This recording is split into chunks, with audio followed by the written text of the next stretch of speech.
Hello everybody and welcome back to the United Stand countdown to kick-off, and we have an absolutely cracking show for you today as we count down to Michael Carrick being back at Old Trafford against Oliver Glasner's Crystal Palace. We are joined with Ricky and Kev. Welcome guys. Yeah, team. Love it. Later on in the show, we're going to have a Crystal Palace fan on as well. Michael Brown-Fraser will be joining us live in the studio. We've also got Tony joining us live in the studio. It's Kev's turn at the tactics board. So we've got so many voices being heard today, but the most important thing is you get your voices heard. So get in the comments, get involved in our polls, get involved in our social media at the United Stand TV on Instagram to be involved in some of the polls coming into the show. And make sure you get your super chats in, smash a like, get your comments in. Welcome everybody. How are we feeling? Excited. Confident. Do you know what, Ricky? It's been a while since you've been on one of these shows. Yeah, it has been a while since I've been on a build-up show, especially, yeah. I've done a forum about 3 weeks ago. I better not. Don't bring bad luck here. I mean, straight away, I want to ask you both, will Sesko start today? I doubt it very much. Kev? I think reading into what we were discussing off air about Michael Carrick does seem to be quite stubborn with the team that he's going to select. I think there will be a massive argument today, maybe to drop Ahmad for Sesko to get him in that team. The emphasis is on Manchester United. It's a home game against Crystal Palace, who I think they look like they've checked out to me. You know, Glasner's going to be going. The team's not playing. They've lost big players. So I personally would start Sesko, but my feeling is that he won't. And Ricky is pretty sure that he won't start. This is what Michael Carrick had to say in the embargoed section of his press conference on Benjamin Sesko starting. He said, "It's really not a drama. It just shows the quality that Ben has got. If he starts the next game or the one after, it is what it is. But he's doing so many good things." That's, you know, kind of being on the fence a little bit. Will he start, won't he start? You can't really tell from that comment. I mean, Ricky, do you read anything in from that? I'm a bit surprised that he said if he starts the next one or the one after that, because that sort of gives you an inkling that pretty soon now he is going to get a start. But the way we're playing and the way he sets his teams up, I doubt very... I'll be surprised if he starts either today and especially away to Newcastle on Wednesday. I know Newcastle are not on fire like they have been for a couple of seasons, but they've still got a lot of good players and a good manager. Tough place to go. Tough place to go, obviously great atmosphere. And on top of that, don't forget, even though they're not doing great, teams up their game when United come to town. So that Newcastle team that we play on Wednesday night will be a better Newcastle team than what Everton beat yesterday. Yeah, I mean, it's for sure, it's an interesting one. He also got Player of the Month, Benjamin Sesko, and it's crazy because I was speaking to one of my friends and they're like, how can the Player of the Month not be starting? But is that the Player of the Month for United? Or? Yeah, he got Player of the Month for United. Yeah. But do you know what? If it's not broke, don't fix it. One of them as well. That could be an argument. We'll be hearing what some fans had to say outside Old Trafford very, very shortly on that fact. But if Benjamin Sesko was to start, a lot of people thinking it would be Ahmad that drops to the bench. Would that be the right decision? Tricky one, that. I think it's the only way you can get Sesko in at that team is if it is Ahmad that comes out. I think the last few games he's not really been at the races. But I mean, even to get Sesko in, do you think that it changes the dynamics of that team? Changes the dynamic of the team, and I think Carrick's thinking along these lines. But every single game that we're playing, no matter who it's against, good teams or average teams, it's about team ethic, it's about team shape, everybody back behind the ball, it's about stopping the opposition from scoring. And he more or less said this in his after-match interview. What he actually said, we've got the quality to go and get a goal, so if we can keep a clean sheet, which I've said on this show 100 times, by the way, he spoke like I spoke, if I may say so. He said it's about getting he didn't use this exact phrase, but he said it's about the team shape and it's about keeping a clean sheet or trying your best to keep a clean sheet, and we've got the quality to get a goal. I normally say it doesn't matter who gets the goal or who creates the goal, but we can score a goal and we can come from a set piece, it can come from everything. And he's setting himself up like that. And Ahmad and Buemo and Kuna are all important in that. They're all more naturally behind the ball than Sesko. So when Sesko plays, there's a bigger gap. You know, the team isn't quite as compact. So the idea, even against Palace, obviously he'd be hoping to score. Just let me finish on this bit. Obviously he'd be hoping to score, and we can score. But the main idea is that we haven't let one in come half time. If we've scored, great. But the main idea is not to let one in. And those three players are all important in that. especially Ahmad. So that's a tricky one. Would you start him? I would stick with it. What he's doing, I would stick with it. What he's doing, and I think he will. It's about stopping them. And when Sesko plays, we're not as compact. Those three players, Ahmad and Buemo, Kuna, they're behind the ball quickly, and it's a compact team, and we're stopping the opposition from scoring, and that'll be the target. And I would have. He's had 6 games in charge. We've only let 1 goal in the first half of a match. One first half goal we've let in, and that was at Arsenal. I think that's a really, really interesting point. I think it's a good point. And just my sort of take on this is, I'm sort of stuck on the fence a little bit, but I will say what I would do. But for me, like you said, I have noticed that, and I got absolute pelters for it in that Fulham game. Do you know that Fulham game where he scored the winner? Yeah. And I was like, absolutely buzzing for him that he got his goal. But for me, I needed to see him be better in the press, closing down the passing. Is that why you put the tweet out? I just thought he had to be better in closing down the passing lanes and in the press, because I did think when he came on, Fulham were able to play through us much more easily, and it's a little bit sometimes harsh on Sesko, because Mbeumo is so good at it. Like, he's so good at pressing, being in the right place at the right time. He's so intelligent, and it's not as if he's lazy or anything like that. It's just having the intelligence of when to do it. But I was buzzing he got his goal, and I thought it was fantastic, and I'm really happy he put that chance away. Then I did say in the Everton game I would have started him, because I think when he came on against West Ham he did a really good job. But in the Everton game, even though he got that goal, and I think in terms of Man United going and getting a goal, he was pivotal in that, and I think you needed a target man striker. I did notice Everton did get onto us quite a bit more.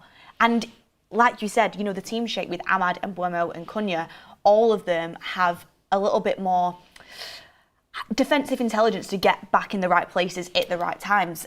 I am in favour, though, at Old Trafford, and I know every game in the Premier League is a tough game.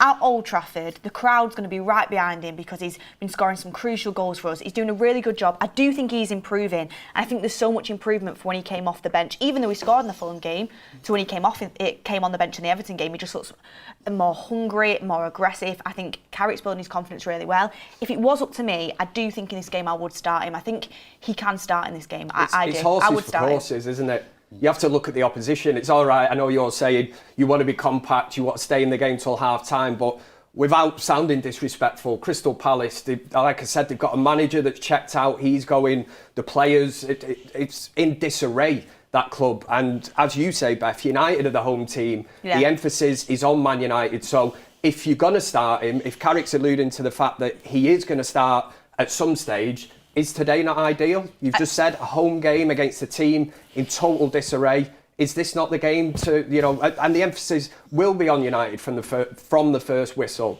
Forget this low blocks, teams come in, defending. It's on United today from that first whistle to take the game to Crystal Palace. So that little tweak at the top of the park, yes, we might be a little bit more open, but we might be a bit more direct. I also think as well, whoever did drop to the bench, Cunha or Ahmad, I think we all know it's not going to be Brian Mbeumo. No. If it is one of them two, they're both very good options to bring on and can also cause danger off the bench as well, in terms of Crystal Palace will be looking at that. I don't fancy them coming on either, because all of them are doing pretty well and all of them are very good players. But you speak about Palace being disarray. We'll come back to the team for sure, we will. Excited to get the team news in eventually. Kev's going to have his little turn at the tactics board. Kev the weatherman. Yeah. Or Kev Carrick. Looking forward to it. Yeah, I've been up at the board before, but not the new digital one. The new one, yeah. So Crystal Palace's form. So their form, their last 5 games. So in the Europa League, in the Europa Conference League, they did get a 2-0 win in their last game. Before that, it was a 1-0 win against Wolves. Very hard fought 1-0 win. It was a dodgy one. Wolves were a little bit unlucky in that one, but they won it nonetheless. Before that, it was a 1-1 draw in the Europa Conference League. Before that, it was a 3-2 loss to Burnley. Burnley, by the way, they're actually doing pretty all right recently. I mean, that game against Brentford yesterday, wow. Insane. And then before that was a 1-0 win against Brighton. So despite the fact a lot of people think Palace are down and out, there is a lot of noise coming out around Oliver Glasner. Should Palace move on from him? Should they pay him out? His head's clearly not in it, let's be honest. He's waiting to leave at the end of the summer. They're not bad results, really. I know Brighton aren't the same Brighton as they were, but a 1-0 win to them. Yes, okay, 3-2 loss to Burnley, 1-1 draw in the Conference League, 1-0 win to Wolves, 2-0 win in the Europa Conference League. They're nowhere near the Palace that they were when they were at the top of their game under Glasner. They had Gahey, the winning cups, they're winning FA Cups, they're winning Community Shields, they're doing really well, but they still are a good side, I think, and we can't take them too lightly. I agree. They won the FA Cup last year, you know. I'd be interested to talk to the Crystal Palace fan to get their opinion on it, because if you supported them, I mean, when they won the FA Cup last May, I mean, that was like the pinnacle. But then to lose your best players, not reinvest, I'd be absolutely fuming. You know, to win the Community Shield as well. I bet they were thinking big seasons. It's hard to keep hold of players who don't want to be there, though, Eze, Gay, you know, these are top draw players. But to let them go, fair enough if they want to move on, but not to reinvest back into the squad. You know, what do you expect? You are going to be like in a battle to stay in the Premier League. I agree. I think, you know, just speaking on Palace a little bit, and I'm excited to speak to Michael Fraser a little bit later. Palace know their place in the food chain, and I know it is kind of sad that it's like, I don't want to be disrespectful because Selhurst Park's a brilliant Premier League ground, and I actually, you know, I think Palace bring a lot to the Premier League, but they're just not going to be, you know, they're not going to be like the likes of a City or, you know, up there in the top. One of the big hitters in the Premier League, because their place in the food chain is kind of where they are. Yeah, they can get into Europe, but because players, when they have quality players, and they've had good players, Elise, insane, Eze, insane, like you say, you know, Gahey, what he's done at City since he's gone there, which we all kind of knew was a good player, but players are going to want to move on. You can offer them money, you can ask them to stay. They are going to want to move on to them top clubs. But like you said, it's about reinvesting that money. That's what it's about. Because even though Oliver Glasner's done a fantastic job at Palace, he's done a fantastic job, and you know where he's taken them to is brilliant. Realistically, if I was a Palace fan, I would be really frustrated at this moment in time, because he said, you know, he's going to leave. He's made it obvious he'd rather go now, and yet they're still keeping him because they don't want to pay him out. And to me, you should have a manager in there that wants to be there. I think he's a top draw manager as well. I mean, I'm sure come the end of the season, depending what's happening at Manchester United, I'm sure that will be a name that is thrown into the frame for the full-time job at United. So if I'm a Crystal Palace fan, I'm looking at that and I'm thinking, we've got the right manager, if we'd have just backed him. But the fact that he wants to go tells you everything about that club at this moment in time. He clearly has not been backed. He feels like he's been let down. And once you see Gahey leaving for, 15, 20 million, I mean, that would be the straw that's broke the camel's back. You know, Glasner must be thinking... It's not all he was. It's because of what happened in the summer, though. Well, the wages are high, and, his contract is expiring at the end of this year. He nearly went in the summer. He ended up not going. They had to get something for him. It's an absolute steal, So they've had to bite the bullet and kind of sell him. But if you're Glasner, imagine managing that team and seeing all your best players leaving. You're pulling your hair out, and that's why he's jumping ship as well in the summer. But then an argument could be, look at what Areola's doing at Bournemouth. Players been snatched from there and left, right and centre, and they just keep coming back and back and back. He's doing a fantastic job there. I know maybe the fan bases have slightly different expectations considering what they've done, but it's an interesting one for sure. I mean, just moving on to Manchester United's form for a second, guys. I'm going to bring some super chats in a minute. Get your votes in, by the way. United win, draw or Palace win. I think this is going to be an absolute landslide, but get your votes in. In terms of the last 5 games for Manchester United, I mean, it's absolutely lovely to see a stat where it has 1-0 win against Everton, 1-1 draw, 2-0 win, 3-2 win, 3-2 win, win, draw, win, win, win. Last 5 results for United. I mean, it's a breath of fresh air, still isn't it? Undefeated. Fantastic. Absolutely fantastic. Ricky, what do you think of, you know, some people maybe criticise him a little bit? I mean, Goldbridge has had his critiques of Carrick about, you know, not being able to play good football against the low block, dropping points against West Ham. I mean, from my point of view, I think every single manager is never going to be 100% perfect. I mean, I'm not comparing Carrick to Pep Guardiola, but even Pep Guardiola, who people would say is the best current manager in the world, I mean, I know City fans get frustrated about the fact sometimes he changes things too late in games, they think. Sometimes he overthinks it too much and makes too many team changes. But yet, he's one of the best managers in the world. You're not going to like every single thing about every single manager. To me, there's so many positives. Okay, yeah, you can argue against West Ham, should he have brought Cesc on a bit earlier, but for me, that's nitpicking a little bit. Like, there's so many positives to him. We've just spoken about the compactness of the team, and it's about stopping the opposition, and it's about being in the game. What we will never know now, I know fans, I've heard loads of fans say that we should have brought Sesko on against West Ham earlier. Maybe they would have scored again. Yeah. If we don't know what would have happened. So maybe we could have brought him on earlier. But if we did, it doesn't necessarily mean it would have gone our way. We might have lost. instead of drawing if we'd have brought him on earlier. We just don't know. What I'm trying to say is, like, not every manager is going to win every single game. You are going to have some games that are going to be a bit of a grind, like the Everton game, but we still won. And you are going to have some games like the West Ham game where maybe not everyone looks 100%, but West Ham had a really good performance. I think Michael Carrick, from where we were to where we are now, he's done a really good job. And I keep hearing the argument as well, we're on course for Champions League football anyway. And I just think that is completely not true. He's done an amazing job. It's not even very good. You look at the points, the tally that he's taken there. And then there's a bit of snobbery. Yeah, West Ham, we take some out of the games, which shows character. Everton wasn't great. Yet you will get United fans after the game midweek saying, this is why Carrick shouldn't get the job.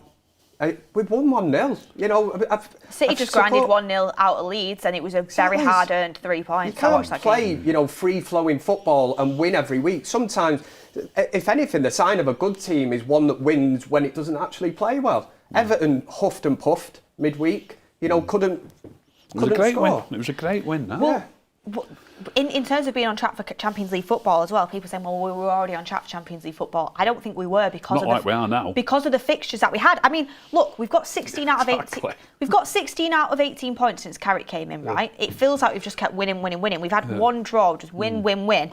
And we are currently sat 4th in the Premier League on 48 points, right? Liverpool are right on our necks, 48 points as well. We've got to win today, really. We could be third. Chelsea are on 45 points. Brentford are on 43 points. So realistically, it feels as if we've kept winning.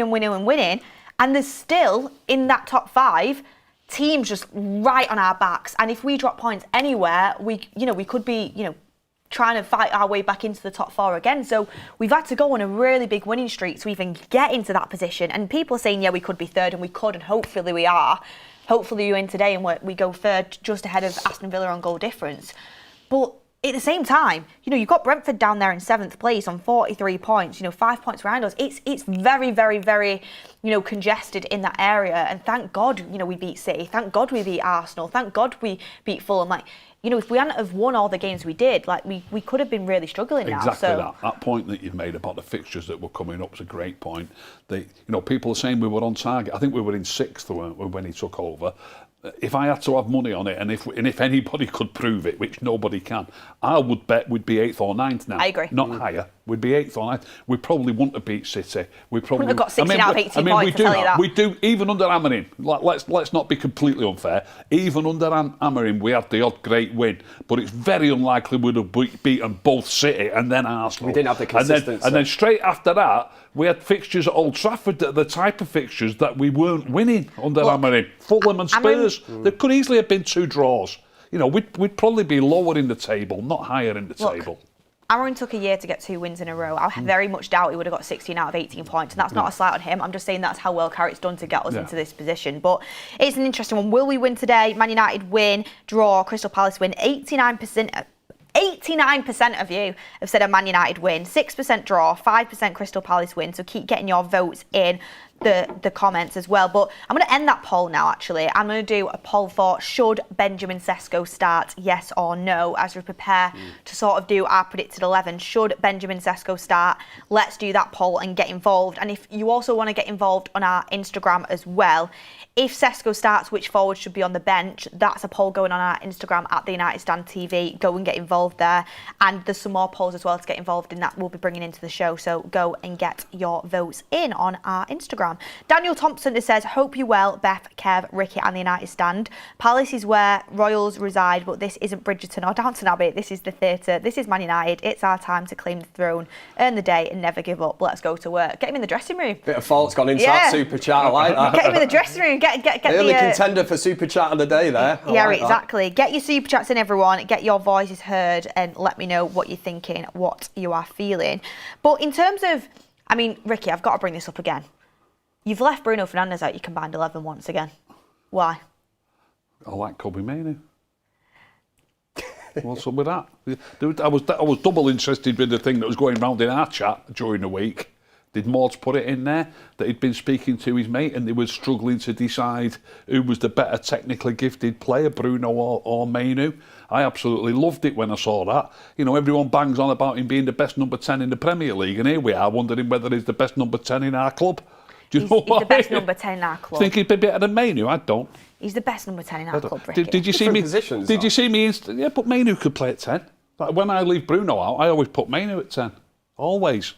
This is Ricky's combined 11. I've got Wharton in there. He's the only Palace player. So I've got Wharton next to Casemiro and I've got Mainu at number 10. And I am absolutely adamant that that'd be a better team. I'm adamant. I'm going to read Ricky's combined 11 out for people if you don't know. It is Lamens in goal. He's got Dallo at right back. You've got Maguire and Richards. Oh, yeah, I forgot about Richards. You've got Luke Shaw at left back. I'd have had Martinez. We weren't picking injured players, were we? Yeah. Go on. I think Lacroix is better than Richards personally. Well, I like Richards to the right. You see, Okay, I get that. You know, Richards to the that. right, Maguire to the left. You've got Luke Shaw at left back. You've got Adam Wharton, Casemiro and Kobe Mainu as your midfield three. And you've got Ahmad, Mbuemo and Cunha as your front three. You always say a midfield three. And also we always talk about a front three. And I've heard you say this on loads of the shows that I've listened to. We're playing 4-4-2. Make no mistake. The wingers are back with the full-backs all the time. I've just spoken about this defensive shape, about when the opposition get the ball. Watch today, just watch the line. There'll be a straight line of four when they've got the ball and we've sat back. The wingers will be level with the midfield players just in front of the full-backs. Bruno and Mbuemo will be just in front of that four. I've got absolutely no doubt in my mind that we're playing 4-4-2. Bruno's playing as a number 10, just off the striker. Quite often is the furthest forward player, quite often.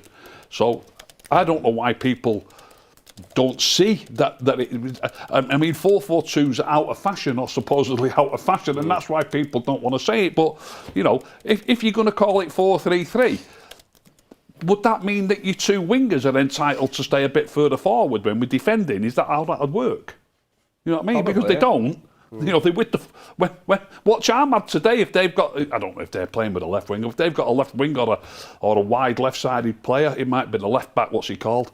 If he flies up the wing, Ahmad will be with him next to the fullback, supporting Dalot. That's what your wingers do. Wingers do that anyway, but it's a natural thing to do in 4-4-2. I've got no doubt in my mind. I'm calling it 4-4-2, not 4-3-3. So Bruno is playing as a number 10, as a support striker, and I think Mainu would do it even better.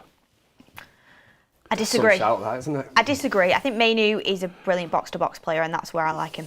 But everyone has opinions. Yeah. It's an interesting one. I like Mainu and Bruno playing together. Series Talk says start Sesko, put Cunha or Ahmad in number 10 spot, and give Bruno a rest. Yes. I'm with that one. That's Ricky's son on I've seen him fiddling with his phone here before. Yeah. He said we are better without him in possession anyway. What more? Oh, God. Disrespect. Did you see me Instagram post? Has he ever got in one of your combined 11s? He's arguably Premier League player of the season. Why? It's the conversation that's going because of how good he's been. I don't see it. I thought it was awful the other night. Everyone I've watched it back the other night. It wasn't his best game. Wasn't his best game. He was terrible. Did you see my Instagram post where he should have passed it to Ahmad? Have you seen it? No. You've not seen it. Have you seen it? No. The post. Sorry. You've not seen it. I've been busy this week. Sounds no, awful, I've not seen it. I'll go and watch it, I promise. Yeah. Sorry. It's absolutely appalling what he does. Ahmad's on the corner of the box. Oh wait, I might have seen it. I might have seen it. I put a clip up of Jordan. Jordan's on it. I've seen that one last night. So Jordan, before the game, is saying, Ahmad, he's the man today, running at them. You know, if we can win a penalty today, was his comment. And I found an incident in the game where Ahmad's on the corner, right on the corner of the box. Branthwaite is about 8 yards away. He's in oceans of space, and Bruno's only from here to that door with the ball. And Ahmad's like that. Give me the ball. And Bruno turns back and goes the other way. Jordan would have given it in. You know what I mean? Like, you've got to give him that ball. And it's so poor. I can't tell you how poor it is. It's a situation that teams dream of. You know, we're here now. We've got a winger who's a flying winger who's tricky, and he's little as well against a 6'4" centre-back, because Branthwaite was playing at left-back. It's a perfect opportunity to get him in the game where we want him in the game, and Bruno turns and goes the other way and passes it backwards, by the way. It's just mind-boggling how bad it is. If he does 6 great things, it gets overruled by that. It's a great chance for him to run. He loves picking up these things. Do you know what? There's good and bad in everyone, but if you want to see more of Ricky's analysis of Bruno Fernandes, Rick the Red on Instagram. Yeah. And there is some really good stuff on there, to be honest, because I'm a big Bruno fan, but I do understand your point of view that, sometimes if a player is really well liked, some of the poor stuff they do get swept under the rug. If a player isn't so well liked, the good things get swept under the rug, and sometimes the frustrating things come to the forefront. So it's one to go and have a look at. I think you get more from the good than you do the bad, but you can be frustrating. I get that. But look, everyone, speaking of who should start for Manchester United, we were outside Old Trafford earlier, and we wanted to have the people outside Old Trafford, the Manchester United fans, we wanted to have their say over whether Benjamin Sesko should start in today's game and what their starting front three would be. I think Carrick has it right. Why change it? It's working. I trust Carrick. He stayed the course. I think Ben is so focused mentally. I think he's okay with the role that he has. Keep coming off the bench, keep scoring those clutch goals, and when he's ready, I think Carrick knows and he'll start, but I don't think he feels rushed to start. I think he's okay with the way things are going. Building his confidence. Yeah, building his confidence. I like that. Yeah. Speaking of Michael Carrick, would you keep him for the full-time job? Has to be Cunha on the left, and Buemo on the right, and Sesko through the middle. It'll have to be the same. I think as time Sesko gets a start, he needs to get. It's all right doing it off the bench, but he needs to do it from starting. Oh, so hard, isn't it? So hard. I like Sesko, but he's doing a job off the bench at the moment, and I don't think you can change it at the moment. So you go the same? I'm going to go the same, yeah. With Michael Carrick, would you keep him full-time? I've discussed this with my dad a lot because he loves Michael Carrick, but I think a lot of people are having this discussion at the moment. but it's tough. But I think if he gets Champions League football, then I think he should have a shot next season. But I don't know if it's going to be long term. I think it's going to be kind of like with Ole Gunnar. But I think if he gets Champions League, I think he should get the chance next season. Why not? He's doing a great job. I don't think any decisions need to be made now. I think we take stock at the end of the year and make that decision then. But he hasn't lost, so you can't rule him out. I think he's definitely doing what he needs to do to keep the job, and I hope he does. And I think he seems focused on what he needs to do and not thinking too far ahead, which is perfect. No. Why? Because same happened with Ole. We need to get a permanent manager and world class like Enrique or Ancelotti. I know we signed a new contract with Brazil there, but we're Man United. Michael Carrick's not good enough. Definitely, yeah, definitely. You? Yeah, go on then. You just put me on the spot. Yeah. I don't know. Wait, He's doing bits, isn't he? On a serious note, I would definitely put him in the consideration. See where we are at the end of the season. Yeah, I think that'd be the sensible thing. Might have got carried away a little bit, and we were the wins. I definitely give him next season. Yeah, definitely. Yeah. If he keeps getting the results he's getting, definitely. I think we've tried all the big names and it's not working, so stick with one of our own. Kev, the weatherman, up at the board. Hopefully it's going to be raining goals at Old Trafford today. We're going to be cooking up a storm. We're going to do the board. Make sure you get interactive in the live chat. And there's only one place to start with the goalkeeper. There's literally zero competition for Sonny Loman's Lammers, not getting a be rest. No. Could you imagine? Just in terms of who is available, by the way, Kev, yes. In terms of the injury list for Manchester United, De Ligt is still out, which we all know about. Frustrating. Who knows when he's going to be back? I just hope they recovers well. Lisandro Martinez is still out of today's game, hopefully returning soon. And frustratingly enough, Mason Mount is still out, which is just so frustrating. Becoming a concern, that one, isn't it, really? Massive concern. Injuries. Massive concern. Apparently, the Villa are interested in him in the summer, and United might be looking to offload, so that could be something to watch. But yeah, in terms of today's team, they're not going to be involved, so it's an interesting one. Anyway, I back to you. think we could probably nail in the back four, starting with Ricky's favourite, or is there a shout for Malacia over Luke Shaw, Ricky? No chance. He's joking, aren't you? Dreaming. I'm trying to tell it to you. He's not having it. Having it. Luke Shaw, he's been in good form. I don't think he's Paolo Maldini, as Ricky suggests, but we'll definitely put him in at left back. Do we think Harry Maguire will be in there as well? Yeah. Gotta be. I'm sure the chat will not be against that one. Harry Maguire will take Bayender out. And the centre-back pairing for partner for Harry Maguire, Lenny Yoro again, I think. Yeah. Didn't do a lot wrong the other night, so I think Yoro will Impressed play. with Yoro? Yeah. I actually was super impressed with Yoro. I was kind of on the fence whether it should be Yoro or Aiden Heaven that comes in, because Aiden Heaven, for me, has similar attributes to Lisandro Martinez in the sort of left-sided centre-back role. He's really good at passing through the lines, but Lenny Yoro came in and he grew into the game. Considering he'd not started a game for a long time. Did excellently, I thought. Fitted in really well, didn't he? Very much I think cemented his we place definitely there. agree on Maguire and Yoro as the centre-back pairing. Yep. Right back, that's not going to be an issue today, do we think? Yeah, Dalot, without a doubt. We're Tell going you for what, that Ricky, one. what I would say about Dalot is he's looking a lot better player under Michael Carrick, He's isn't playing he? great, but he's also playing at right back, He's isn't played he? his He's playing as a position. right wing back, he's played as a left back. And, he's playing in his normal position now, 6 games on the bounce and playing really well. Can I really ask you well. a question? Have you seen the interview with Rio that he did? I've seen a bit of it. You should watch it. It's very, very good. In terms of, I think Dalot came across really well. But yeah, interesting. 8th season at Manchester United, isn't it, Dalot? That is a bit mad. It is crazy, isn't it, when you look at that? But Would you start Dalot, Kev? I would, yeah. Who else is there? There's gonna Mazraoui say- people think Yeah, about cool. Mazraoui. Competition-wise, it's probably the one area there isn't really competition for places, is there? There's Mazraoui, who can I do suppose really that well. there is but a shout. Dalot's doing very well. Can I just bring up the substitution that he made against Everton? I was double interested in that substitution when Mbeumo went down, and he hobbled off Mbeumo, by the way. Hopefully it was just it was just cramp.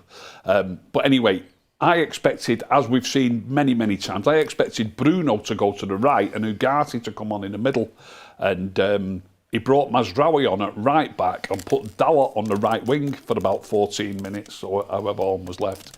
That amazed me. That so Dalot, I think he rates him highly to stick him on the right wing. How's the poll looking with Sesko at this moment in time? So, Kev, very, very interesting that you'd say that because we have the Instagram poll running and we have the YouTube poll running. So the YouTube poll currently is 83% yes, 17% no. And on Instagram, it is 87% yes, start Sesko, and 13% no. So it is an absolute landslide. But you know what's even doubly interesting? I'm going to steal Ricky's term.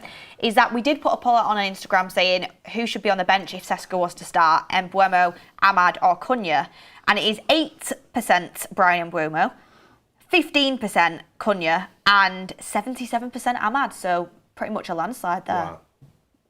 Yeah, so in terms of the midfield, Casemiro, Ricky, Yeah, have you been Casemiro. surprised with his resurgence?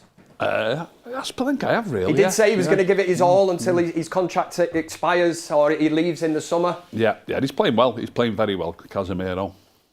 You're a hard man to please, you, Ricky, I tell you. Have you got He's doing all right. Is there anyone that you'd replace him with, Ricky? Because we're going to need to replace him in the summer. Is there anyone that you've scouted out that you think could be a good replacement? I mean, there's the obvious ones that everyone talks about, your likes of your Andersons, Belabers. But yeah, I haven't really noticed anybody that I would say that would be a steal. And that's what I'd like us to do. Obviously, we're always talking on here about which of these massive players we're going to sign who might be 70, 80, 100 million. I'd prefer to think, and we don't know who the scouts are looking at United, who the coaches, Michael Carrick might have had a player play under him before who we can't even think of, and he might think he'd be a good player for United. I'd love us to find a 20 or 30 million pound player instead of a 70 or an 80 million pound player and show a bit of imagination. That's like what a Senny Lomans. Yeah, I'd like us to sign it. Exactly. Which is I'd really like us paid to off, sign a hasn't it, player that I for don't 20 even million? know. That's what I'd like. Yeah. Okay. The other midfielder then, I think we've got to put Mainu in. It's Mainu and Bruno, Kev, let's be honest. Well, we're going to have to try and convince this man, aren't we, now? This will be the interesting one when I say the B word, Bruno. Bloody Bruno. Right. Where are we going next then? Bruno, come on, talk to me, Ricky. Bruno will be playing for sure. He'll play as a number 10. I think I just said, and I see this as a 4-4-2, not a 4-3-3. And Bruno plays as a support striker, and which is what an old-fashioned number 10 is. And I think Bruno will play at 10, which isn't really in midfield, but yeah, he'll play. I think he's just such a creative spark in behind Is he? the front Why three. didn't he give it to Ahmad the other night? There's multiple other areas where he's been fantastic, Ricky. Look at the cross he pulled across for Benjamin Sesko against Fulham. Yeah, it's brilliant, yeah. Look at the ball he put in behind to Benjamin Sesko against Burnley. That was a cracker. Yeah, how long ago was that?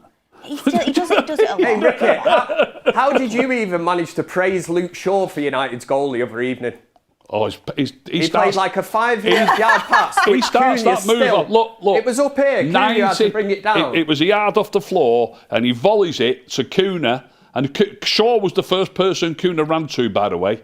And only he was already back. 90% of left backs would have just volleyed that up the pitch. I'm telling you, 90% of left backs would have just volleyed it up the pitch. And if you volley it up the pitch, the rest doesn't happen. And you know what? Funnily enough, he did that in that game earlier on. Had he volleyed it up the pitch, by the way, nobody would have said he's done anything wrong. People haven't got imagination in football. It still would have been okay. You know, volleying it up the pitch would not have been a bad decision.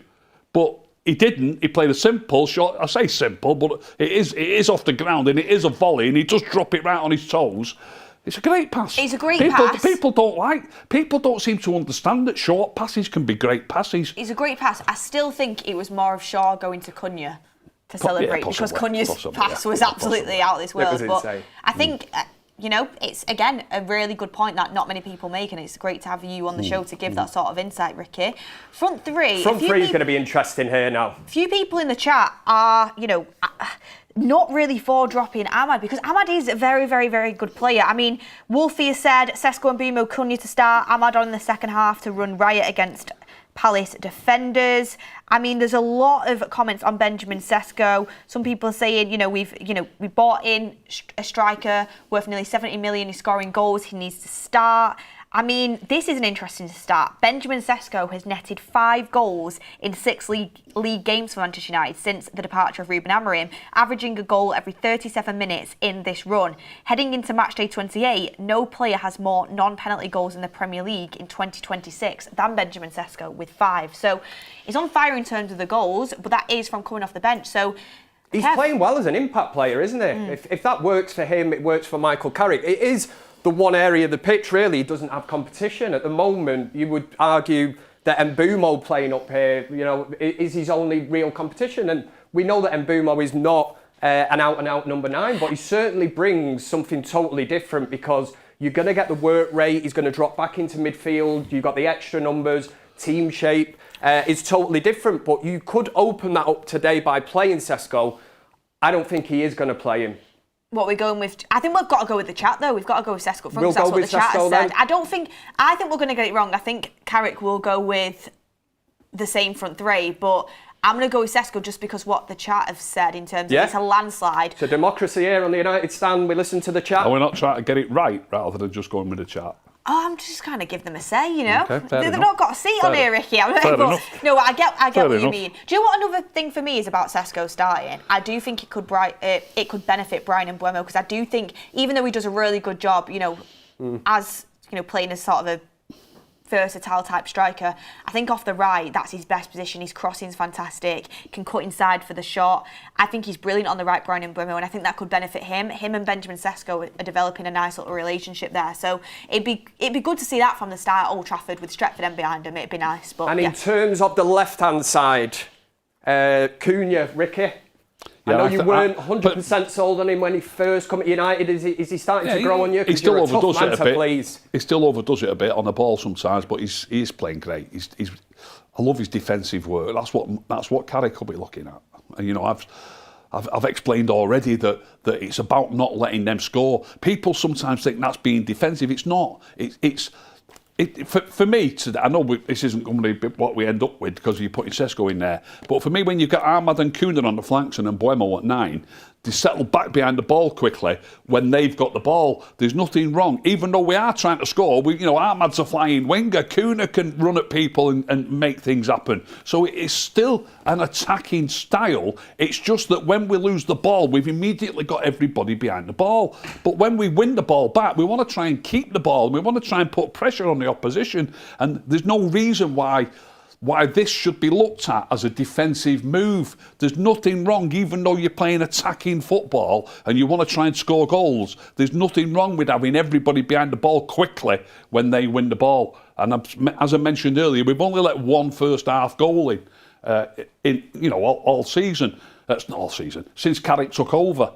So that's the target. Obviously, you want to score. I think we have scored in the first half as well, but we don't let many in the first half, and that is the target, to keep a clean sheet. So if the chat is correct and Sesko is going to start, who do we think is going to be the fall guy who's playing on the right-hand side? If he starts, I think Yeah, I think it would be Ahmad, but I think he'd be very unlucky to lose his place. We will go with that. And First sub. Yes.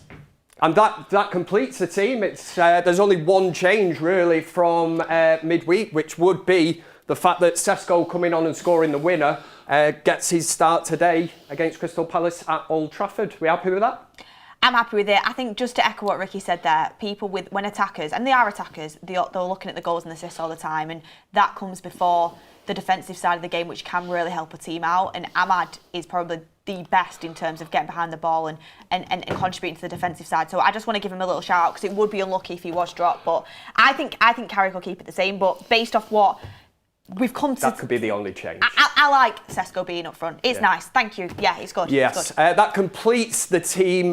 One player who has been in outstanding form is our goalkeeper, Senny Lemons. We're going to run you a VT now of Beth and Maud discussing our new keeper. I did do a little bit of digging when it comes to the stats, right? Yeah. And Senny Lemons, since his debut for Manchester United, most goals prevented in the Premier League out of any keeper, 5.5, most in the league. So your argument's got some weight to it. I know it does. That's why I said it. Look, and like I said, obviously, we can have the comments. There's no, it's not like a clear difference between like him and Donnarumma and Raya. That's not what I'm saying. But I'm just talking about since he's come to to Manchester United, the impact that he's had on our team has been more than any other keeper, in my opinion. And I think he's done so much.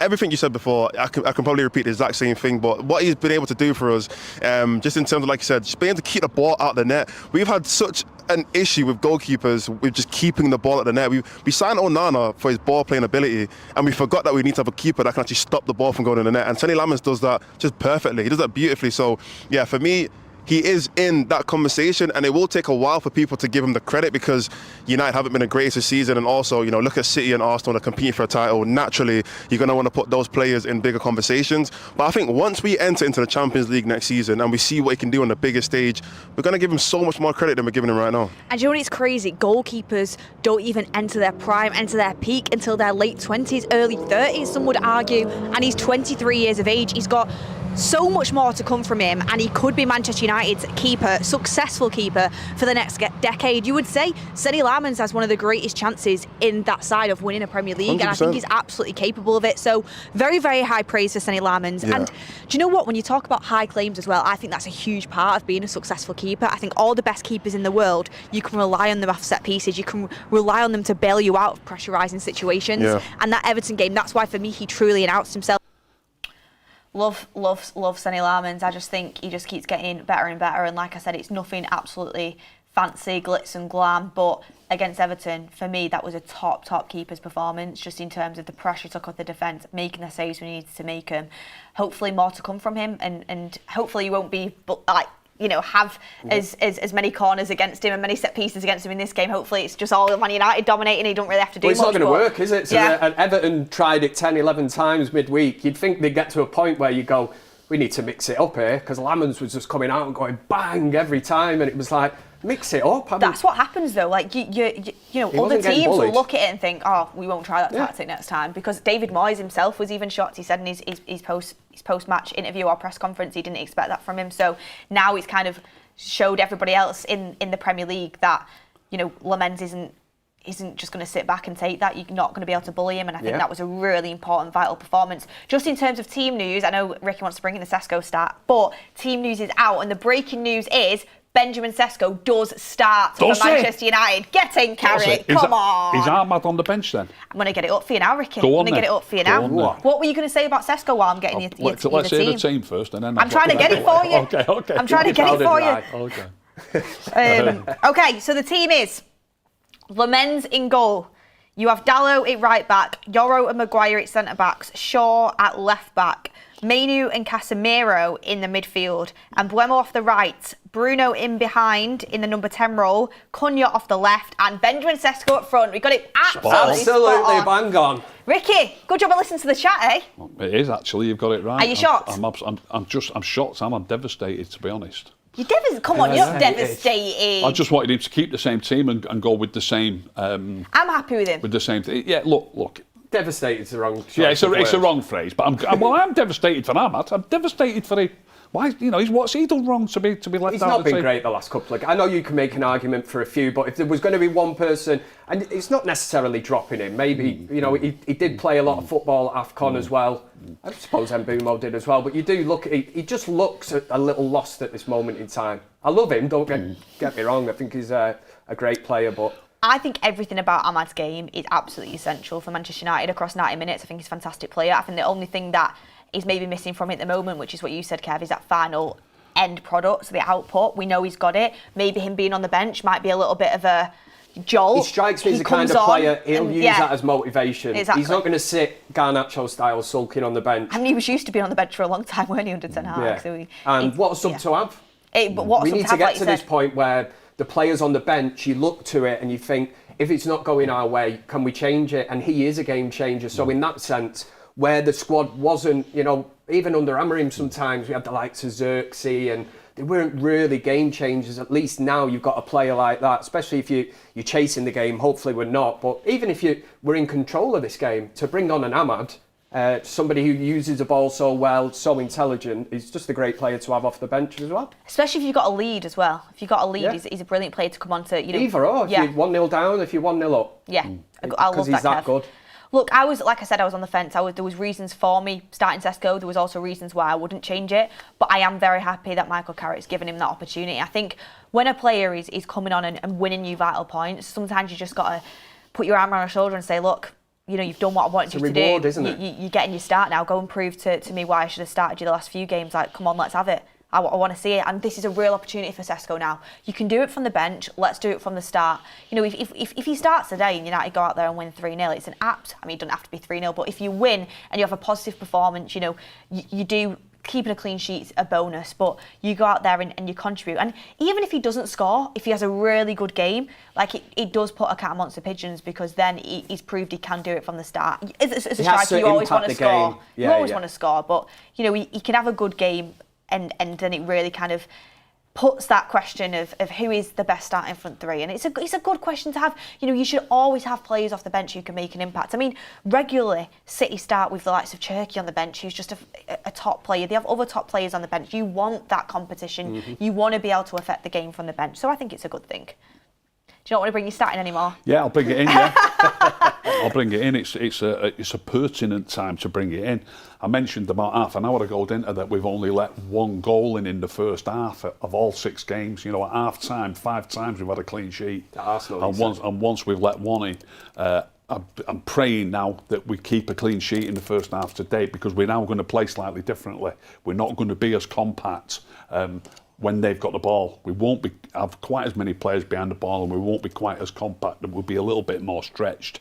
I'm not suggesting for 1 minute that if they happen to score in the first half that it's Sesko's fault, and the start that I'm going to bring in also isn't Sesko's fault, what I'm going to bring in now. But the game does get more stretched later in games, so this could have happened anyway, but it's still an interesting start. It is for me, for a team that are setting up like Carrick is setting them up.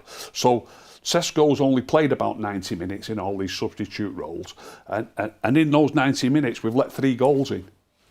And in the other 4 hours that he hasn't played, it's nearly 4 hours per goal that we've let in when he's not on the pitch. So we've let a goal in per half hour while he's on the park, and we've only let one in every 3.5 or 4 hours while he's not on the park. Now, it can easily be a coincidence. Games do get stretched later in the game, but it still is a fact that backs up my theory that we're better and more compact when he's not on the field, and we've got the other 3 forwards playing on who get deeper in the field. We'll see today, won't we, really? Yeah. Massive chance for him. You do get that work rate, I totally agree. Mbumo, you look at Cunha midweek. Fantastic. Was it Ghana that he closes down the cross, towards the end? Closing crosses down, the one with in Ghana. His own box, there was a tackle just inside his own, or a block, however you want it. It was like a sliding block. Brilliant, absolutely brilliant. But it's defensive actions. Yeah, helps the team out, doesn't it? I mean, it's an interesting one. In terms of, do you want to know the subs bench, guys? Yeah, absolutely. So we know the starting 11, that will be on your screen now. If you are watching us, you can see the starting 11 on your screen. If you are audio listeners, you might be on your way to the game, you might be on your way to work. Who knows what you're doing? If you're audio listeners, the starting 11 is Senny Larman's in goal, Dallo right back. You have a centre-back partnership of Harry Maguire and Lenny Yoro. Your left back is Luke Shaw. Your midfield three is Casemiro, Kobbie Mainoo and Bruno Fernandes. And then your front three is Brian Mbeumo, Matheus Cunha and Benjamin Sesko. He makes a start for Manchester United today against Crystal Palace. Let's see if he continue that good run of form. The bench is Bayern Day, Aidan Heaven, Tyrone Malacia, Nusar Mazraoui, Morehouse, Fletcher, Tyler Fletcher, Ugarte, Ahmad and Xerxes. So you've got Ahmad there, you've got Xerxes, interesting to have Tyler Fletcher and Morehouse on the bench once again. Good youth. And Godwill Kokonke is also in the squad. He's not on the bench, but he's a very young, up-and-coming centre-back. He's with the squad for experience today, which is nice to see from Michael Carrick as well. How old is he? How old is Godwill Kokonke? I'm pretty sure he's 17. Let me just fact-check that right now. I know he was 16 last season, so I think... Oh, he's 18. He's 18 years old. He's just turned 18. I was very close. Turned 18 on the 6th of February, so super young for a centre-back. I know Amarin was a fan. He's really good on the ball, and for him to be there with the match day experience today is good to see. And do you want to know the Palace team as well? Yeah. As well. While we're at it, so the Palace team is Dean Henderson in goal, incoming man of the match sort of performance. He loves it, doesn't he? Then you have Munoz, Richards, Lacroix, Canvot, Mitchell, Wharton, Kamada, Sarr, Johnson and Strand Larsen. So, do you know, Johnson and Strand Larsen can be a threat. Munoz at right back, I think, is a really good player. Lacroix and Richards are good centre backs. Wharton is someone that we're looking at in the midfield.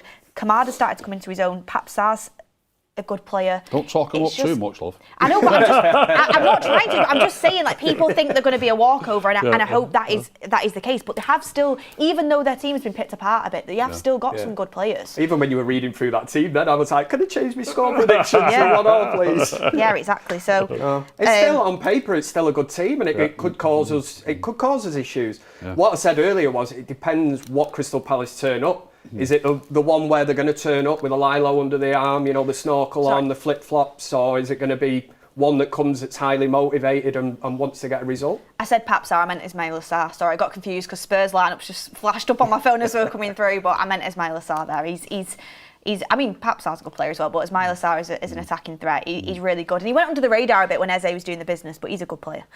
But yeah, it's an interesting one. I remember him having a blinder for Watford against us. Seems like... Can't remember. It seems like about 10 years ago now, and I can't believe that he drifted off out of the Premier League at that, soon after that, and eventually came back.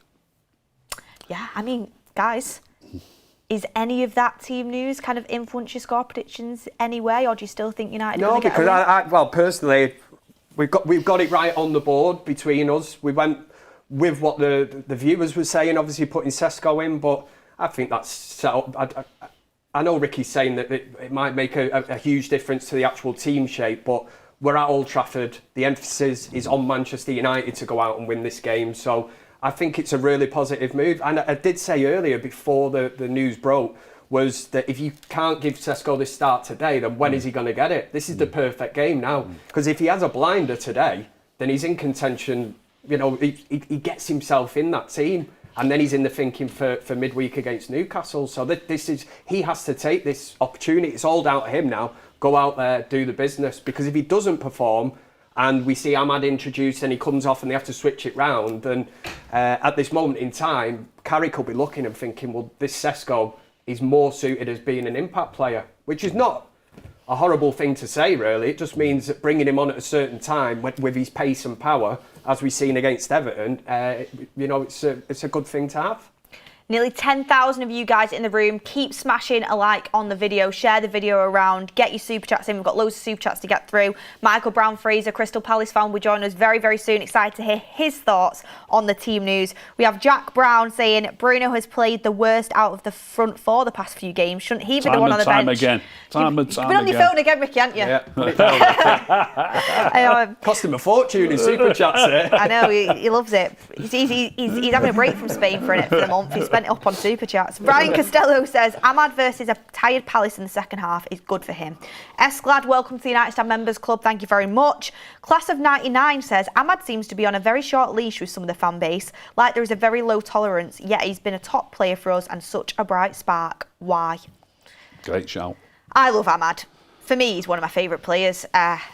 I don't think it's the end of the world because a player's on the bench. Like, you can come on and make an impact. I mean, Benjamin Sesko's won Player of the Month off coming off the bench. Like, it's not the end of the world. It's, you know, even Haaland's been on the bench for City this season. Like, it happens sometimes. Ahmad's been brilliant for United. I couldn't understand anyone throwing shade at him and saying, you know, there's been worse players than him. I don't get it. The same like the people that criticise Mainu. You know, that always seems to be a hot topic. Whenever we mention on a fan forum after a game that Mainu's played well, guarantee you look at the comments and they're all like, what game was it? Were this lot watching? Mainu played well, and I'm like, because he's not watching a different game. Not like taken on 4 players, backheeled it to a player, then like shimmied it round and stuck it top bins against the keeper. People think he's not had a good game, but he's brings something to the team, and it's working because he's been in that team since Amorim left. And look at the points tally we've taken. Unbeaten. With a player like Ahmad, sharp, tricky, really pacey, you've got to give him that ball on the corner of the box when he gets there. He got there once against Everton and Bruno should have given it him and he doesn't give it him. I'm deadly serious here. In that moment, as Jordan said before the show, he might win a penalty. He's right on the corner of the box. One more stride with the ball, he's in the box. Branthwaite can't touch him. It's a really, really dangerous moment if you give him that ball. And if you give him that ball there and then, obviously we'll never know what would have happened. He could have won a pen. He could have beat him and scored. He could have squared it across. We know it was one of our most dangerous moments in the game. And Bruno doesn't give it him. If Bruno gives it him, maybe he does something that leads to a goal and then people are not saying he's not playing well. You know, it's just crazy what happens in football. Crazy. He didn't get the ball when he should have got it. And it's such a dangerous moment. Andre FMTA says, I do agree that Yoro did amazing last game, but Heather, when needed, is great at the left-sided left-sided ball-playing centre-back. Got the words a bit jumbled up there, but we got there in the end. Thank you, Andre. One Inch Wonder says, Shaw is a better 10 than Bruno. Ricky, right? Easily. He'd be fantastic. United 77 says, he's had a few shots recently. Yeah, he has. Nice to see. United 77 says, I like how Ricky selectively picks on Bruno's mistakes and glazes Shaw's good actions. The reality is, Bruno's a brilliant player, but can be frustrating. I'm on board with that. Is he not a frustrating player who can be brilliant, rather than a brilliant player who can be frustrating? Is it not true? I think Bruno is a fantastic player that can be frustrating. I'm on that side of things, but I love him and I'd have him in my team every day of the week. Wolfie says, Sesko and Bruno Cunha to start. Ahmad on the second half to run riot. Thank you very much. Paul O'Brien says, can you ask Kev where he got his top? Oh, sorry, Kev. Dodgy Dave. My mate, Dodgy Dave. Jay Morgan says, ask Ricky if he was in Piccolino last night, please. Piccolino? In town, is it? No, I wasn't in town last night. Ian Tracy says, we were the second worst team in the league, giving away chances under Amorim. Carrick has improved us defensively and our win record has shot up. Go Black says, I'll have 5 grams of what Ricky is on, please. And One Inch Wonder says, Granddaddy Ricky, we love you, but Bruno is the best 10 and Luke Shaw is past his sell-by date. Series Talk says, start Sesko, put Cunha or Ahmad in the number 10 spot. Thank you very much. Are they about the same age, Shaw and Bruno? I think they are, aren't they? Look, guys, I am happy with every United player at the minute. I'm just riding the wave. I love it. Shaw's amazing, Bruno's amazing, Mainu's amazing. I love it all. But look, speaking of amazing, we're hoping Manchester United are going to get a good win against Crystal Palace today. Ricky, what's your score prediction quickly? I am going, now that I've seen the lineups, I am going to go 2-1. I went 2-0, but I'm going to go 2-1 now. I'll predict that we will concede a goal now. Sesko starting. Yeah. 2-1 United. Kev, what are you going with? I've gone with 2-0 United. So everyone's thinking a win. I'm going with a 3-0 United win. I know, clean sheet. But look, we were outside Old Trafford earlier. Let's see what United fans thought the score was going to be. I think it's going to be a 3-1 Man United. They've been in a good run of form recently, and I'm starting to believe, I'm usually pretty pessimistic, but I feel like Carrick has really turned this team around, so I'm thinking 3-1. 3-1 would be a really good day out at Old Trafford, I would say.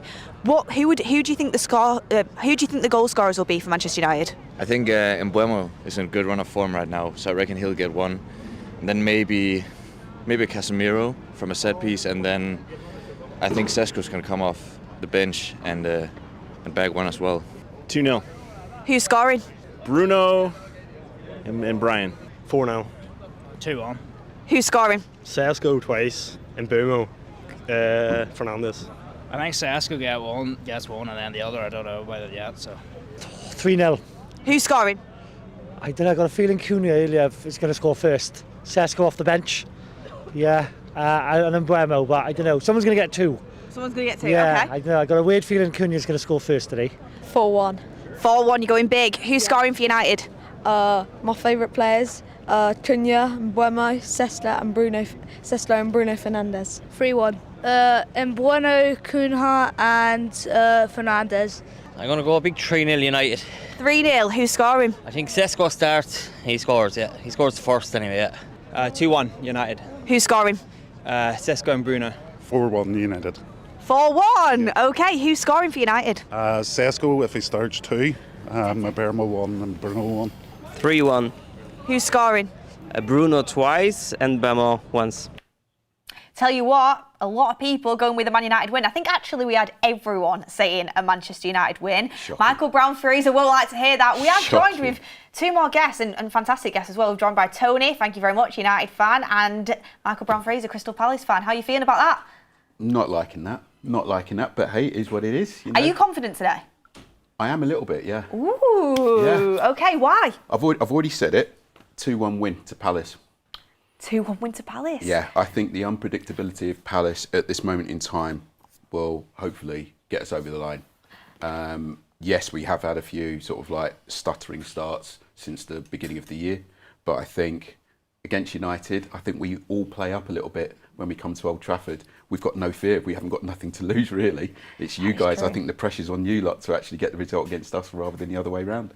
That is true, and a lot of people have been saying, routine win for Man United, Carrick's got United playing, and that does worry me a little bit because I feel like when we get carried away, that's when we can slip up. I mean, Tony, how are you feeling about it all? I'm actually quite confident. Oh, I think, okay. Yeah, you know what it is? I think there's so many things going on at Crystal Palace at the moment. I think Glasner's doing his best Ruben Amorim impression of wanting to leave, even though we know he's leaving at the end of the season. And I think Man United, we've been wanting a game at Old Trafford for a minute now. We haven't played at home for quite a while. I think with the way we've been playing, Old Trafford's expectant. I think we should deal with Palace today. And the fact that you guys played in the Conference League on Thursday as well, like a tired Palace team since a Man United team that played on Monday, I think we should deal with them. Got a win though. Did get a win. That can give you a bit of momentum, can't it? When you. Oh yeah, definitely. I mean, I think the thing from our point of view, as you quite you alluded to earlier, this is the shop window for Palace. If you guys are interested in Munoz, Wharton, they're going to play up in front of your team. Technically, this Munoz is their audition. definitely wants to move. And so does Mateta as well, but he's injured. So you've got a lot of people that are playing and they want to play well. So I think you're going to have one of Palace's best performances today, and that's why I'm thinking that the result is there. Oh. I know that Glasner's kind of thrown his toys out the pram, but he's kind of done it in the wrong way. If he said I'm not happy with the club, ended it there. But I think the way how he's gone about it, he could have come to United. But I don't think the United board are thinking about that now because of him being so outspoken about budgets. He probably wanted to engineer a move to Spurs. Spurs got rid of Thomas Frank, and they could have been a managerial swap, but that hasn't happened. I think Spurs might go for Pochettino now. So there's quite a lot in the air. Glasner's possibly not going to be in the Premiership, but we've just got to think to ourselves, right, who can we get in? And there's plenty of managers out there at the moment. Well, this is the thing, right? Because I was talking about this with my brother a little bit earlier. Oliver Glasner was being spoken about for, the Liverpool job if Slot got started, the United job when Amorim went, and the Spurs job, and now it's like you said. Like I don't think there's many clubs that want to take that risk because of what's happened. I mean, there's even been links to Michael Carrick to Crystal Palace if he does well and he doesn't get the full-time job. I mean, it's an interesting one what the manager merry-go-round's going to be like in the summer. I think it's going to be good watching for all football fans. Literally from an outsider, like to watch it all happen and all unfold. It'll be really good to see. But I just want to get your overall thoughts before I ask you about Sesko and we talk more about the game on Crystal Palace as a club at the moment, because you're on some big high. You've won the FA Cup, you've won the Community Shield. You've still got good players, but you have like top draw players, and it feels like Crystal Palace, when you're playing them, you don't want to be playing them. They're a very, very tough team to go against. And now all of a sudden, the fans aren't happy at all. They're being very vocal about that. Yeah. Glasner just looks like he wants out. The fans aren't happy with the owners. And I mean, the players are probably feeling that as well. As a fan, where do you think it's gone wrong and how are you feeling overall? I think it's just gone wrong from near enough the top down. Mm-hmm. I think there's probably talks between Steve Parish and Oliver Glasner about budgets. Obviously, there was a talk about Gahey. I spoke about it the last time that I was here. You know, we undersold him to Man City, but that's the size of the club that we are. You know, a big club will come in and they will just try and cherry pick and try and get the best players for the lowest possible price. Then you've also got players like Strand Larsen and Brendan Johnson, who are now at Palace and they're thinking, well, what's going on? There's a new manager got to come in, you know, and we've just signed and we don't know who's going to be coming in and we don't know if we're going to be fitting into the new manager's plans. There's so much in the air. Like I said, Palace are probably one of those teams where it's great if you are either a player who is young, needing Premiership experience, great club to go to, or someone who has fallen out of favour with a club to get yourself back in. Remember Conor Gallagher? Mm-hmm. Remember, oh God, what's his name? He was at Chelsea. Who was at Chelsea? He's gone to AC Milan. Ruben Loftus-Cheek. Yeah. When they came through, they suddenly got back into the England squad through having those loan spells at Palace. So we are a good team, and we do play the right systems for players to actually express themselves. You know, we do allow them to actually fail, but they can learn from those failures. Yeah, I mean, you sold it to me if I was an up-and-coming player. I mean, everyone get in the comments as well, get your super chat saying questions that you have for Michael. We're going to be talking to him a lot more about that Palace team in the game today. But Tony, you've just seen the Manchester United lineup. Sesko does start up front. Amad's gone to the bench. How are you feeling about it? Do you think it's the right decision from Carrick? Yeah, I think we definitely needed Sesko to start. I think from the West Ham game and the Everton game, if you watch those games back, you were looking and we were screaming for a striker. There was no one in the box. There were players dropping deep and you thought to yourself, okay, when are we going to start scoring goals? And we didn't look like we were going to score until Sesko came on, and Sesko did score those goals. So it's nice to see that today. Like, we don't have to worry about that from the start. We're going to see a presence in the box. And Man United under Carrick, we need to play as a protagonist. I think we've only done that against maybe Fulham, Tottenham. Even though we played really well against City and Arsenal, it was more counter-attacking goals, great goals in transition. But with Palace today, we're expected to have possession, be the protagonist, and I think we need to do that with a striker. So I'm happy that Benjamin Sesko starts. He deserves it. He won our Player of the Month with, like 84 minutes or something like that. So he definitely deserves it, and I'm looking forward to it today. Yeah, me too. I think you summed it up sort of perfectly there. With Ahmad being on the bench, I think that's the right pick. Out of all three of them, yeah. You can make a case for all three of them. Like, you can make a case for... You can't make a case for Mbeumo. Yeah. Top goal scorer. Yeah, he's the only one. But even still, I don't think Mbeumo's been playing that well. He's been getting the goals and getting the assists. But I even watched Mbeumo. I was lucky enough to be at AFCON and watch Mbeumo closely. And I was like, you're not really... Because remember, before AFCON, he wasn't playing that well. But because he's scoring, I'm not going to take him out of the bench. I'm not going to take him, put him on the bench. And then Cunha as well, we need someone on the left. So, yeah, I think Ahmad was the one that probably had to hit the bench. But then, again, these are good problems to have. The fact that we can bring Ahmad on... The Man United, I don't know, used to bring on Ole Gunnar Solskjaer, used to bring on Teddy Sheringham. Like, we could bring on players. So, these are good problems to have. And I think that's a sign that a player is a top quality player, because I agree with you, Bryan Mbeumo isn't particularly having his best games, but he's still turning up. Still, if he gets a chance on goal, he's got the composure to go and finish it. He can still put good crosses into the box. I mean, he's passed to Sesko, the cross to Sesko in the West Ham game. Like, he's going to collect his goal and assist. And I want more from a player than just a goal and assist. I want a full 90-minute performance. But he's got that as well. He's not been at his absolute peak recently, but that just shows how good of a player he is, that he can still, affect a game without being on his best form. So, yeah, I mean, is there anyone from the Palace side that sort of kind of you look at and you think, oh, they're a pretty big threat today? I think we're all going to be looking at Adam Wharton since we've been linked with him for a long time. I think United are going to be looking at that. Munoz as well, like with their wing backs, they like to get forward as well. Is Daiji Kamada playing today? Yes, he is. Yeah, yep. I liked him. I liked him at Frankfurt. Yeah. I just thought he was a really good player. I thought he was more of an attacking mid, but I know you guys play him a bit deeper. But Kamada's a very technically good player. I think those are the ones I'm going to be looking out for. And Strand Larsen as well. Like, even though I'm not sure he's had the greatest of starts at Palace, he has scored, but we know the player that he was at Wolves. If he can get going, we don't want it to be today. Obviously, maybe your next game, but we don't want Strand Larsen to get going today. So yeah, Palace. If you look at Palace, even though with what they are better than where they are in the league. I think you guys are a much better team than where you are. But it's just, I think with Glasner throwing his toys out the pram, playing Thursday to Sunday, I don't think you have the squad for that. So we should really capitalise on that today. So that's why I'm quite confident. But if I look at that Palace team on paper, that's a pretty good team.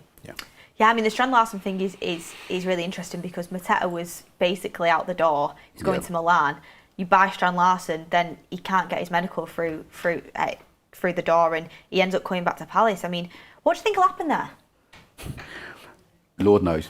To be honest with you. Honestly, it's a nice little headache to have because technically we've also got Eddie Nketiah, who has been injury prone since he signed from Arsenal.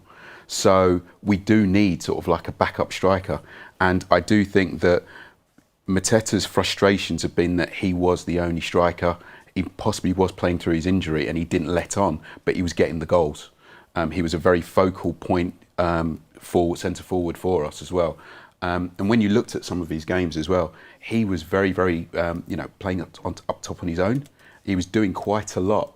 So a lot of teams are looking at that and thinking, yeah, we like that big lad up front. You know, he can hold the ball. He's got all of these things. A little bit ungangly, but, you know, he's doing what he needs to and he's getting the goals. Yeah, I mean, like you said, squad depth, especially for when Oliver Glasner is scoring out for it, is a good thing to have, and it's a good thing to have at United as well. There's a lot of talk on who's going to start, but squad depth is what you need, especially if you're playing in two competitions. We're not doing that currently. Next year, hopefully we will. I mean, just as a Palace fan, do you think United will get Champions League football? I think if you keep playing the way that you are playing, I think you might have to go with a bit of Wengernomics. Literally, don't think about winning the Premiership. Just aim for the top 4. Just that's it, or top 5, depending on how well Arsenal and Man City do in the competition. But as long as you're aiming for top 4, get there. Then you can start cementing, because that's what's going to then start encouraging you to go out and buy the better players that will give you that Champions League experience. But right now, don't think about winning the Premiership. Just top 4. Yeah, I like that. I like that a lot. Look, guys, there is a Q&A section open, so if you want to get your questions in, do it now. We'll be coming to them before we wrap up the show, so get your questions in. Got some super chats coming in as well. We've got Sarah Barr saying, bring Ndiaye to Old Trafford. He's quality, a joy to watch. Mr. Connor says, Lamen's Premier League signing of the season proved me wrong. Jack Brown says, Bruno has played the worst out of the front 4 the past few games. Shouldn't he be the one on the bench? I mean, it's down to your opinion. Michael's pulling a funny face. Michael, I'm hoping your funny face is what my thoughts are, which is, I mean, I get Bruno can be frustrating, but for me, he's United's most influential player. I think he's one of those players that always gets targeted, though. And I think if you ruffle his feathers enough, he does lose it a little bit. And I think that's football. It is a bit of housery that's going on. If you see someone and you know that they're the best player, we've all seen it with what Aston Villa did to Haaland in the box. They just ruffled him about and you saw his facial expressions giving it all of that. And you're thinking, well, that's what you want to do. You want to get them angry. You want to get them off their game. And that's what a lot of teams are doing. But, once he's on his game, he's one of the best players, that you've got. So... Yeah. That's my personal impression. Really, well, we'll be asking you what United player you'd put in your Palace team a little bit later. Okay. But Tony, we've not spoke to you, since Ruben Amorim's left, Michael Carrick's come in. What are your thoughts on Michael Carrick, the job he's doing? Is he in contention for the permanent job? Talk to me. I've enjoyed it. I think we all have. Yeah. We've all 5 wins out of 6 have changed our lives. The sun is shining, life is brighter, life is good. I've been looking at the Premier League table, and I promise you, I did not look at the Premier League table before January. But honestly, I think the thing is with Michael Carrick, what I love the most is that the first 45 minutes, if we go back to the Manchester derby, the first 45 minutes we were 0-0 and Old Trafford collapsed, because that's what it looks like. I think people who go to Old Trafford and know what Man United and how we play, even though we won that game 2-0, I remember I was watching it in Morocco and I texted my dad and 0-0 and I was like, that's Man United. Everyone talks about the Man United DNA. We can't really write it down on paper, but when you see it, you know it. And so I was like, you know what, fair enough. I don't know what he told them within those 3 days he had, but he changed it. And ever since Michael Carrick's come in, 5 wins out of 6, we've looked pretty good. I'm not going to do Rio Ferdinand and slap him and say, yeah, put him in the contract right now, because there's still a long way to go. However, he's doing the right things. I like the fact that he's watching the under 18s and under 21s. It looks to me like he wants the job. And it's going to come to a stage where, unless Luis Enrique decides to leave PSG, I think that's the only person I will take over Michael Carrick at the moment. Bang on. I think Luis Enrique is the only one, because he's won 2 trebles with 2 different teams. I know what I'm getting with Luis Enrique. He's managed that before. But right now, Michael Carrick's doing everything he can in his power, and we're seeing it right now with the performances. And Man United finding different ways to win. Like, we beaten City under Amorim, we beaten City under Oli. It was, we get peppered, we beat City on the counter, but we absolutely battered City. And Old Trafford applauded because we know that's what it looks like. That's what Manchester United is to us. So I like the fact he's brought that, because I can only say maybe Ole Gunnar Solskjaer was the only one that kind of brought that back. And even though we got good results under every other manager, we didn't really dominate and control games like that. So I've really enjoyed Michael Carrick so far. I've really enjoyed it. I hope he keeps it up. And if he does, maybe we'll talk and maybe we'll see, like, you know what, we might as well. The thing is, there's nothing wrong with giving him the job. We need to, like, get out of the notion and the narrative that it's the same as Oli. It's completely different. Yeah. Michael Carrick has managed in England. Yeah. He did a pretty good job at Middlesbrough as well.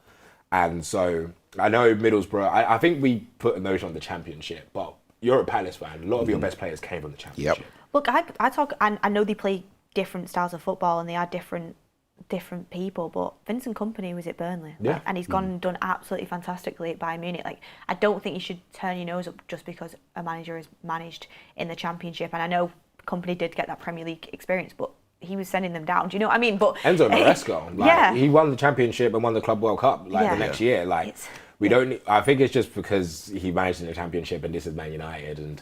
But honestly, I'm happy with him so far. If he carries on like this, unless it's Luis Enrique, I'll happily have him as the Man United manager.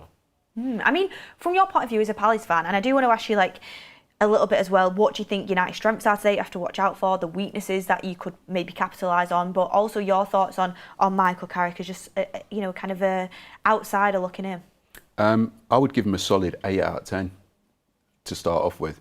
I think what he brings is his knowledge of not only the Championship, but I also think he's got that knowledge of working with the academy players. And I think a lot of teams now need to actually look at their academies and start blooding in the youngsters. The Premiership is not like, this golden pot of money that people think it is, and they can go for these outrageous contracts and sign these long-term deals. It's not, it's a business. And the only way you're actually going to do that is the likes of, say, for instance, dare I say it, and I say it through gritted teeth, Brighton, but also teams that do really well, that they can get teams from lower divisions, get them in playing first team football. They can try, they can fail, they can do everything they need to, but it's giving them that experience. Then they can sell them on. Look at Moises Caicedo, for example. He came from nowhere to Brighton, then Brighton sold him for 115 million. You're thinking, that's where the money is. And if you want to actually grow your teams, you need to start blooding in the academies. And there's a great wealth of talent in not only the academies, but some of the lower league teams that need to be ventured, but just give them a chance. And if you can give them a chance, they've got that unpredictability as well.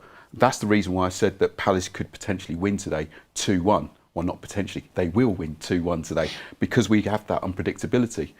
Ismail Assar, Brennan Johnson, Strand Larson, those players have kind of, AFCON with Sarr, but with the other two players, they haven't really played that much, and you don't really know how they will fit into that formation.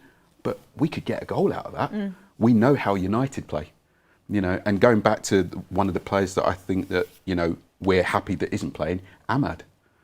I'm glad that he's on the bench, because him against Munoz, they'll probably knacker each other out, or Tyrick Mitchell knacker each other out, but he's the one that's getting balls down the line. I'm glad that Sesko's playing, because the game that he had against Everton, that goal was a great goal, full length of the pitch, but that was on instinct. But let him play, let him get tired, let him get frustrated. If he doesn't score, then people are going to say, get him off, get Ahmad on. It's a good way to look at it. Yeah, that's me. You've got to have full, haven't you, Michael? Full. Look, I mean, we've had your score prediction there, but before we say our goodbyes and let you get off to the game, it's been fantastic to have you. If you were going to take one United player and put them in your starting 11 today, who would it be? I've always said it, Kobbie Mainoo. Always said it. Because the way how that he can actually do the transition plays, the way how he can just command that midfield. I was hoping that at the time when Amorim was still in play, that if Wharton was going to come to United, let's have Kobbie Mainoo and see what happens. But that's now not going to be on the cards. That's not going to be on the cards at all. That's not going to be it. And I'm glad it's not been. But look, Michael, it's been fantastic to have you in the studio. Great insight as per usual. I'll be looking forward to the fixture this time next year or next season. We'll hopefully have you back on. It looks like Palace are going to avoid relegation, so you'll be back. Fingers crossed. Yeah. You'll be back, and you're backing your team with 2-1. Oh yeah, I have to. Who's scoring? I'm going to say Strand Larsen and Sarr. Sean Larson's that. You know what? I respect you for backing your team. I disagree with you. I think United are going to win, but I respect it. Thank you so much. Thank you very much. Look, everyone, make sure you get your questions in down in the comments. Get your questions in for the Q&A. You're going to have some last questions to bring in to Kev and to Tony as well, so make them good. Also, please do remember that after you've watched all the United Stand content today, after you've watched the watch along with Goldbridge, after you've watched the final score, the fans forum, you have Arsenal versus Chelsea from 4:30 on That's Football, so make sure you are there later on today. That's going to be an absolute cracker. I mean, I was between a rock and a hard place because it's funny seeing Arsenal lose, but at the same time, I don't want Chelsea on our back. So it's one of them with that game. It's kind of one way or the other, it'll sort of benefit us and kind of go against us in a way. But what result do you want out of that game? But look, Kev, Michael Brown-Fraser, absolutely excellent. He's backing his team. He's backing Palace. You know Did what? he put a bit of nerves he against spoke you? a lot of sense until he said Crystal Palace were going to win 2-1, and I was like, you've let yourself down there, mate. But he's behind the camera here, giving it. I like what he said about Mainu as well. Absolutely love that. Great guest. I thought he was absolutely fantastic. Yeah. I mean, Tony, he's very confident, but you're very confident in the United win. Yeah, 100%. I just think because if this was under Ruben Amorim, everything Michael said makes sense. But Palace have played on Thursday. Manager doesn't want to be there. I just think they're going to win at Old Trafford again because they've beaten us the last 2 times, if I remember correctly, at Old Trafford. So I just don't reckon that that's going to happen today. And I think different team, isn't it? Different circumstances. It's a different team, different circumstance, and Palace have got their own issues. I think they're going to have to overcome a lot to get a result here, and I don't think they had to in the past in the previous wins. So I think we should deal with them today. Well, we've got some questions coming in from the community, so I'll get them to you guys. Kev, I'll start with you. What's more important when winning today, scoring multiple goals or keeping a clean sheet? That's kind of a glass half empty full, isn't it? I'm sure if Ricky was sat in this seat, he'd be saying it's all about the clean sheet. I'd like to see us score goals. It's not a bad trait to have, is it? You know, obviously midweek it was 1, but that was enough. That 1-0 was beautiful in a sense because you're keeping a clean sheet as well. But it'd be nice to see us start, putting the ball in the net a bit more, I'd say. Tony? Yeah, I would agree. Entertainment value, isn't it? Yeah, that's definitely. what you want to see. That's what Man United's about, scoring goals, right? If we can get the balance of keeping them out but scoring, we've cracked it. Exactly. And I don't think, we're not flirting with minus goal difference anymore. We're now plus 10. We've been out the Premier League overdraft, so We're actually going to go ahead of Villa on goal difference if we win. Which is crazy. Goal difference getting us ahead. The fact that we're nearly on double-digit goal difference is insane. We haven't been there We're not used for the past 3 years. We've not been. So yeah, I'm all about scoring goals, and I think that clean sheet was needed at Everton because that was our first away clean sheet since Leicester, and they're in the Championship and about to get relegated to League One. So that shows that we needed a clean sheet for a long time. So yeah, scoring goals definitely. We had to work hard for that as well. Yeah. And a lot of that was down to Lomans, wasn't it? He's been absolutely sensational. Well, certainly don't get bored of talking about him. It's just so nice, refreshing to have a goalkeeper that can do everything. It's looking like 4 out of 4 in terms of the signings, which is crazy from the summer. It's great to see. It's really, really great to see. I mean, Michael Carrick has spoken about Benjamin Sesko starting. He said, I think Ben has been in a very good spot and been having a good feeling for a number of weeks. It is building that belief and confidence. Looking forward to seeing him today, and Ahmad is a good option for us to finish the game. It's great to have those options. So bigging up Ahmad. He's going to get on, he will get on, but also, saying building Ben's confidence, he's ready to start and there's no rush with it. And I think, do you know what Carrick does for me, which is a sign of a really good manager, and is something I thought the previous manager in Ruben Amorim was lacking, is he exudes coolness, calmness and confidence, and that will, that will infiltrate the squad and the dressing room as well. He knows what he's doing, he's cool, he's calm, he's strong in his ways, and, Sesko's been ready for weeks. He's ready now to start. He's been building his confidence up. Ahmad's a good option off the bench. Nothing's extreme. It's all very much it's part of the plan. I'm the boss, and just very, very confident and calm. I think he's got the temperature just right. I don't think he's succumbed to any kind of fan pressure that, through the week everyone's been going, you've got to start Sesko. This is Michael Carrick's decision 100%. And I think it's a perfect game. I said it before the team news dropped that Crystal Palace at home, what an opportunity for him to go out. And, you've got players like Cunha and Bumo, absolutely, banging form as well. So it's whether they can support and basically, create the chances, because that has been the issue, hasn't it? When Hoyland was at United, a lot of people said that he didn't get service, depending how you looked at that argument. Now you've got Sesko, and to an extent, even under Amorim at stages, you did look and that supply line wasn't there. So if you create opportunities for him, I've got no doubt he'll stick the ball in the net. It's all confidence, isn't it? Like you said before, United's player of the month, which is crazy, isn't it? Because his best impact has been coming off the bench, but scoring big goals as well. Yeah, I mean, Jordan's just messaged me. He said, listening to Countdown to Kickoff in lockdown in Dubai. 3 points, please, United. First of all, big shout out to Jordan over in Dubai. Wishing you so much safety over there. It's absolutely crazy to see what's going on, and we're all thinking of you and hope that you get home safe and there is safety over there. And 3 points, please, United. Yeah, I think we're all feeling that as well. Thank you, Jordan. Thank you very much for getting your comment into me there. And then just a question I wanted to put to Tony is, Xerxes, with Sesko starting today, do you think Xerxes might get some minutes? I think he should. I was thinking about this the other day, and I think Joshua Xerxes, I would like to see him play under Michael Carrick with this front four. I think he's a good enough footballer to not look out of place. And I remember Leeds away, he had a good cameo. He got the assist for Cunha's goal. And I think, especially West Ham away, when we needed a goal, we had that chance. I think I want to see more from Joshua Xerxes, because we're not sure whether he wants to play in the summer. I think with the fact that he's not been playing, he might not make the World Cup squad.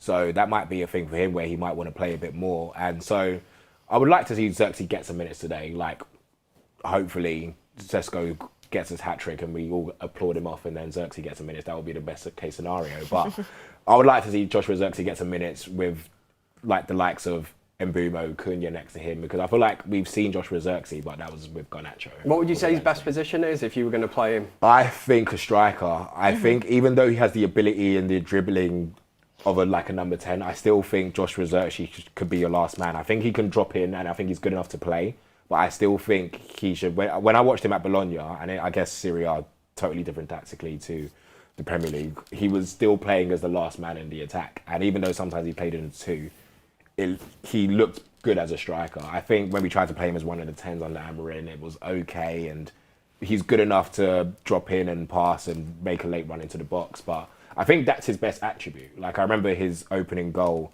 against Fulham last season, where he dropped in, passed it, and then got into the box, finished it. So I think him playing as a striker is his best position. Mm-hmm. I agree. I think he can be a bit of an aerial presence as well. Look, I think his best position is probably that false nine-ish type striker, like you were saying. I do think he'll move on in the summer, but I think he is a useful option off the bench, and I think we could utilise him a little bit more, to be honest with you. Even when he came off the bench against West Ham, I thought he did a decent job, and that header was a good header, and it just sifted wide a little bit. He's well down the pecking order now, though, isn't it? If you're going to say that he could potentially fill a role for Cunha or Mbumo, I mean, they are just levels above him. So, as you rightly say, he might not make the World Cup. He needs to look at that for his career. Does he really want to be sat? It doesn't strike me as somebody who would want to be sat kind of playing second fiddle to them, because he's just not getting minutes, is it? And it's a struggle to see where you actually get him into that team at the moment, innit? Unless it's just a token gesture where you say, you've not played for a while, let's put him in. But from United's perspective, it's all about consistency and making the Champions League. That's the prize at the end of the season, isn't it?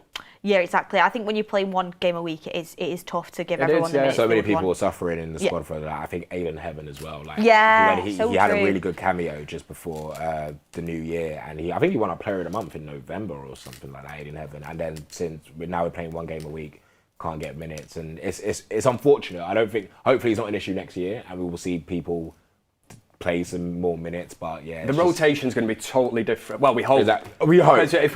If we make the Champions League, or worst case, if it's going to be we'll Europa still be League, in 3 competitions next year, regardless with the FA Cup and the League Cup, at least. Like, That's what's been at least we've got pathetic. that. That's what's been pathetic this season. You know, what was it? Grimsby, bang, you and know, Brighton. Don't remind me, please don't and remind then the FA Cup, Brighton. You know, with 40 games. At least over the last couple of seasons, we've had decent cup runs. You know, we won the FA Cup a few seasons ago against City, but this season, it's just like, for God's sake, you know, that's gone, bang, you're out of that. It's like, we've got no we can't Euro. even say all competitions, like when we're talking about people's goals, because we're not in any. Like, everyone's goals are just Premier League and that's it. Yeah. I always think to myself, what could have been if Michael Carrick was in earlier? I mean, you don't know. The butterfly effect is crazy, but, you know, if it went off January 1st, United, you know, are top of the league in that sort of points tally. I'm not saying we would have won the league. I don't think we would have, but I think we would have been in.